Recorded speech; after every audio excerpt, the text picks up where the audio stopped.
Now, as you might be able to hear from my voice, I am still ill, but I will try to power through this episode, so hopefully it is not too bad for you guys. Now, there are many good reasons not to like the MD-11 from Herpa Wings, but why this might be an exception, well, you'll find out right after the drop, and thanks to the great prices of the FMB shop. Do check them out, link is in the video description below.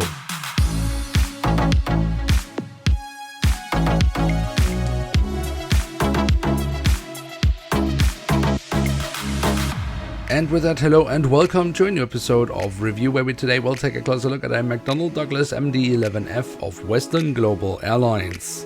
At the front of the box we have a cutout so we can get a glimpse of the aircraft model inside, and on top of the box we have the Western Global branding. The backside of the box, unfortunately, yet another poor example of Herpa's really dreadful box design. So we have another cutout that is totally pointless, and then we have here the information that this model is a limited edition. And here she is, the McDonnell Douglas MD-11F of Western Global Airlines in their current standard livery. Now, I by now have close to 900 aircraft models in my collection, but only 3 of them are of an MD-11. One is from Starjets, one is a Herpa old generation model, and this is my very first new generation Herpa Wings MD-11 model. So I have pretty much gone out of my way to avoid getting any MD-11s from Herpa Wings, and there are many good reasons for that, and we will get into that throughout this video. But there are also some reasons why I then finally decided to get this one, and of course we will also highlight those reasons. So let's find out what's up with this aircraft model, and the best way to do so is by simply starting a tour around the aircraft model with a look at the tail section here, where we have the Western Global Airlines branding on the vertical stabilizer. Now with the MD-11 we of course have the third engine mounted into the stabilizer, and I think overall Herpa has done a pretty alright job with that. We of course have the silver leading edge, we have some lovely detailing when we look into the engine. Also at the backside of the engine we have some detailing, although that could have been a bit more refined. And if we look under the horizontal stabilizer we also find this little print here, which I believe is the APU exhaust. On the fuselage we then have the full registration code of the aircraft, and then we can move on to the front of the aircraft, where we across the fuselage have the writing of Western Global. We do also have a few small static ports, and of course we have the main cargo hatch as well. But of course it is not really a plethora of details that we find here across the fuselage. So let's see how it looks around the cockpit section. Here we find the cockpit windows, and the first pleasing thing we can say here is the fact that Herpa has actually added the cockpit windows of an MD-11, because that's unfortunately not always the case with Herpa's MD-11s. They seem to be very creative when it comes to cockpit windows here.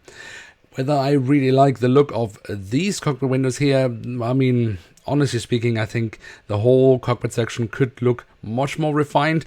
But at least, as I say, they have used the correct cockpit windows. Then we have the engine nacelles. They have been kept in all white, just as most of the fuselage. And if you are missing any safety markings, well, it doesn't really seem like the real aircraft has it either. At least on the images that I could find, it actually didn't look like it had it. So I think Herpa is correct in this case. Lucky for them, because they then could skip a print detail. But we do have the silver leading edge, and we also have some physical detailing, especially here from the front. Very nice. You can see the engine fan blades. On the fuselage, just above the wings, we then have an emergency exit printed on. I assume with the freighter that would be in real life deactivated, but in any case it gives us the opportunity to take a look at the wings themselves, starting off with the top side, where we have the different flap slats and spoilers carved out, although it really drowns away in the grey color, so that's a shame. The underside of the wings gives us a little bit more physical detailing. And then we of course have the winglets on the MD-11. But just like with so many of the other details we have on this aircraft model, they could have been so much more refined than what Herpa has done here. But we are now finally coming to a detail that I actually quite like on this aircraft model, and that is the look of the landing gear. Especially the main landing gear I think looks really nice, but also the front landing gear is pretty alright. The only thing I'm missing here are some printed details. And then last but not least, we also have the remaining doors to the cargo compartments printed on here at the back of the aircraft, and also here at the front of the aircraft. So there we have it, the McDonnell Douglas MD-11F in the current standard livery of Western Global Airlines from Herpa Wings and scale 1 to 500. And what can we say about this aircraft model? Well, let me start off with the things that I actually like about this aircraft model. I mean, firstly, it is positive that Herpa has managed to add the correct cockpit windows to this model, because, as I mentioned, that's not always the case with Herpa's MD-11s.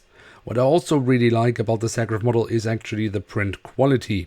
Yes, we are lacking a lot of details, and Herpa has really just done the bare minimum, but the things they have added, they have done so really well. I especially like the Western Global writing. The print here is really phenomenal, super sharp, and the kind of shininess that it has, it looks brilliant. But when I look at this model, I can't shake the feeling how old this model is. And I don't mean because it was produced in 2021 and we now have 2023. No, this aircraft model is way, way older. This mold is fantastically old. I mean, this is basically an old generation mold, just with new generation landing gear. One of the first hints for that, well, look how the wings have been mounted. This is how Herpa did it way back in the 1990s.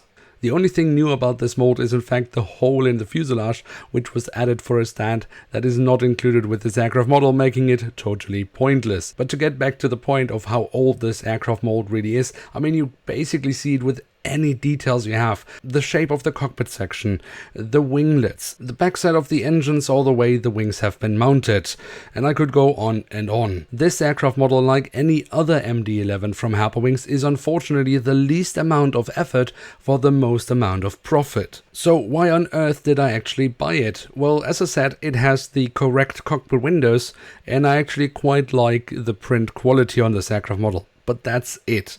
The MD-11 from Herpa Wings in general is god-awful and should be avoided at any cost. It's just that of all the awful MD-11s from Herpa Wings, this, in my opinion, is the least terrible.